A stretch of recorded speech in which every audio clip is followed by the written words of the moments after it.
अस्सलाम वालेकुम viewers. Film artist Shahbaz Akmal Zamurrad Begum के बेस्ट चीज़ें लेकर आपकी खिदमत में हाज़िर है। पहले भी आपको व्लॉग में दिखा चुका हूँ, लेकिन आज का जो व्लॉग है वो मैंने ज़मुरत बेगम की जो बड़ी बड़ी प्यारी चीज़ें हैं, जो गाने हैं, जो उनका बेस्ट, जो ज़िंदगी का बेस्ट, तो माशाल्लाह उनकी सारी ज़िंदगी का जितना भी काम उन्होंने किया है वो हर काम उन्होंने अपनी दयानतदारी से किया है, और जितने भी रक़्स किए हैं वो भी बड़े बेहतरीन हैं, और वो आपकी भी पसंदीदा जो अदाकार आए हैं और अदाकार हैं उनमें उनका शुमार होता है, और मेरे भी। तो लिहाजा मैंने सोचा कि आज उनको एक ट्रिब्यूट पेश किया जाए और उनकी जो बेस्ट चीज़ें हैं वो आपकी खिदमत में पेश की जाएँ, और जो पुरानी यादें हैं उनको ताज़ा किया जाए।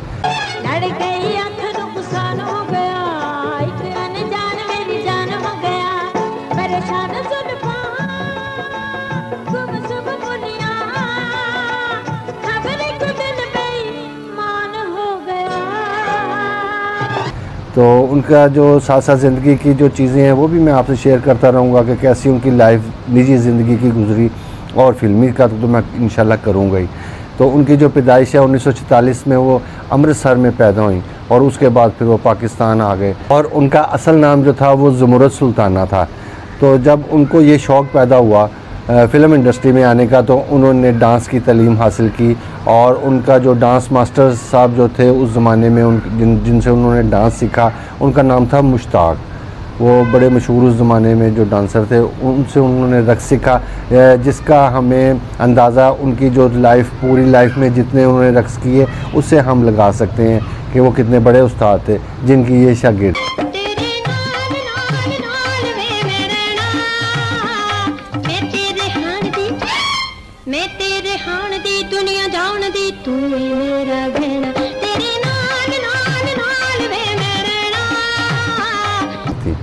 और जो उनकी जो पहली फ़िल्म थी वो हसरत थी, वो मुंशी दिल साहब की एक फ़िल्म थी हसरत, उसमें उन्होंने समझ लें कि डेब्यू किया, और उसके बाद फिर बहुत सी फ़िल्में बनी, और फिर बड़ी बड़ी मशहूर फ़िल्में बनी।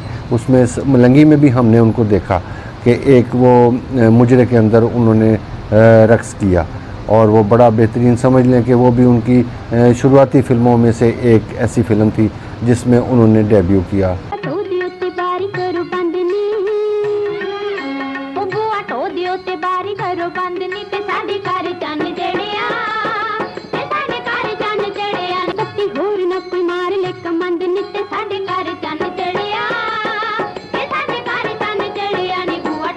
फिर मेरे ज़हन में एक फ़िल्म आती है जिसका नाम था चन्न तारा। उसमें हाजी इकबाल हसन साहब के साथ इन्होंने किरदार अदा किया, और उसका एक गाना बहुत मशहूर हुआ, आज भी लोग उसको याद करते हैं। उस गाने के बोल कुछ यूँ थे, तक चन्न पिया जांदा ई, वेख वेख मेरे चन्न नू पिया मुखड़ा लुकांदा है। तक चन्न पिया जांदा ई, तक चन्न पिया जांदा ई, वेख वेख मेरे चन्न नू, हाय सोनिया।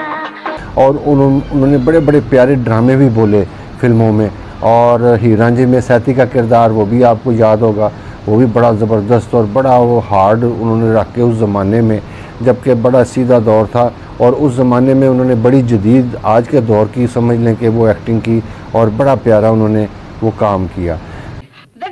तेरे वर्गे जोगी रन्ना कड्डन लई कंन पड़वा लैंदे ने ते उत्तों अल्लाह वाले बनदे ने। जोगियां नाल मत्था ना ला मुटियारे, ए छिड़ पैण ते काले नाग बन जांदे ने। वे तू काला नाग ते मैं सपेरे ना, तेनू कील के रख देगी। रन्ना ताड़ियां छड़, खैर ला ते टुटल हो। ज़िद्दी फ़िल्म का जो गाना था तेरे नाल नाल रहना, वो बहुत मशहूर हुआ उस ज़माने में, और बड़ा ज़द आम हुआ, और आज तक लोग उसको पसंद करते हैं। और फिर 80 की दहाई की एक फ़िल्म, जब हमारे भी यंग थे हम, और हमने सिनेमाज़ में जाके वो फ़िल्म देखी, बड़ा उस वक्त रश होता था। राई साहब अल्लाह बख्शे, सुल्तान राई साहब, मुश्ताक रशीद साहब, और अंजुमन का भरपूर दौर था वो। तो उस ज़माने की एक फ़िल्म थी जिसका नाम था रुस्तम ते खां। उसमें राई साहब भी थे और यूसुफ खान साहब में भी थे। तो उसमें इनका बड़ा मेन किरदार था, एक समझ लें यंग टू ओल्ड था, बच्चे होते हैं, फिर वो जवान हो जाते हैं, हीरोज़ बन जाते हैं, और इनका माँ का किरदार था, और गाना भी बड़ा इन पे मशहूर उस वक़्त वो जो पिक्चराइज़ हुआ।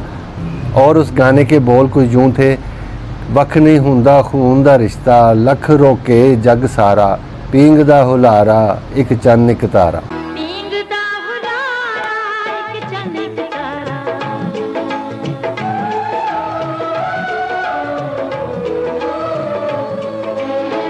पींग दा हुलारा एक चन्न एक तारा, वख नहीं हुंदा खून दा रिश्ता लख तोड़े जग सारा। और उनकी मशहूर फिल्मों में गुलफाम भी काबिल ज़िक्र एक फ़िल्म है। फिर सहेली फ़िल्म थी उनकी, और बनारसी ठग भी बड़ी नुमाया फ़िल्मों में से एक फ़िल्म थी। और भी ऐसी बहुत सी फिल्में हैं जो कि हमने देखी उस ज़माने में, और आज तक हम देखते हैं, लोग भी देखते हैं और उनको बहुत पसंद करते हैं। मेरी गल का जवाब नहीं दिता, ये भी सोचने पुत्र। मैं ऐसे सोचनी अब्बा जी कि हुण मैनू इस पिंड विच पल भी नहीं रहना चाहिए। वो तेनू पिंड छड्डन दी की जरूरत है? तू ते सारे पिंड दी मालिक है धी रानी। मेरा ख्याल है तेनू साडे किसी दुश्मन ने कुछ आखे। दुश्मना ने नहीं अब्बा जी, सज्जना ने मार सुटे।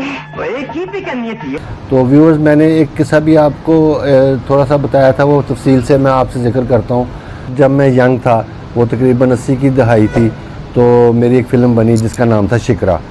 तो उसकी इनको कास्ट करने के लिए हम इनके घर गए। वो बाद में बात तो ना बनी, लेकिन हम जब उनसे डिस्कस करने उनके घर गए, ज़हूर हुसैन गिलानी साहब थे मेरे साथ और जावेद हसन साहब राइटर थे।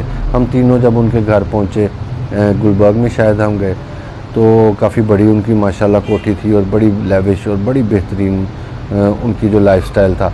तो बहरहाल हम अंदर चले गए, तो हमने देखा कि 6 से 7 लड़कियां बैठी हुई हैं। तो उनमें उनकी जो भांजियां वगैरह थी और भतीजियां थी, शायद जो भी था, वो काफ़ी लड़कियां बैठी हैं 6-7। तो मैं तो उस वक्त नया नया आया था, तो हम वहाँ जाके बैठ गए। मैंने कहा अभी ज़मूरत बेगम आएंगी, तो आप यकीन करें कि उनमें जो सबसे यंग लड़की लग रही थी ना, वो ज़मूरत बेगम ही थी।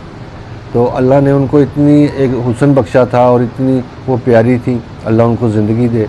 तो उन्होंने अपने आप को बड़ा ना बेहतरीन रखा है, अपनी ज़िंदगी को, अपने फ़िगर को, अपने फेस को बड़े अच्छे तरीके से उनका जो ज़िंदगी का सफ़र वो गुज़र रहा था। तो ये एक छोटा सा वाक़या था, मैंने कहा आपको सुनाऊँ।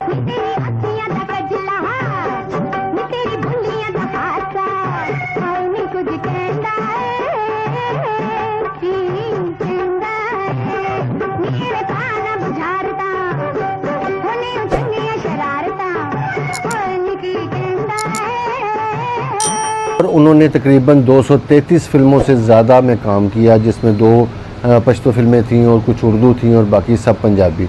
और अगर हम उनको ये एक एज़ाज़ बख्शें कि वो पाकिस्तान फ़िल्म इंडस्ट्री में जो मुजरों की वो मलका थी, कि जो फ़िल्म इंडस्ट्री में जो स्क्रीन पे आपने जो ज़िंदगी में मुजरे देखे, जो फ़िल्म की सिचुएशन में आते हैं, वो मेरा ख़्याल है कि जो ज़मूरत बेगम ने उनमें परफॉर्मेंस पेश की, वो शायद कम ही किसी हीरोइन ने पेश की होगी या किसी करैक्टर एक्टर ने पेश की होगी। और बेहतरीन उन्होंने अपना मुकाम हासिल किया, और वो इंशाल्लाह जब तक हम लोग ज़िंदा हैं, हमारी यादें ज़िंदा हैं, वो भी, उनका नाम भी हमारे ज़हन में ज़िंदा ही रहेगा। बड़ी मेहरबानी तशरीफ लेके आए जे, कदों दी उड़ीक निसा बड़े दिन लाए जे।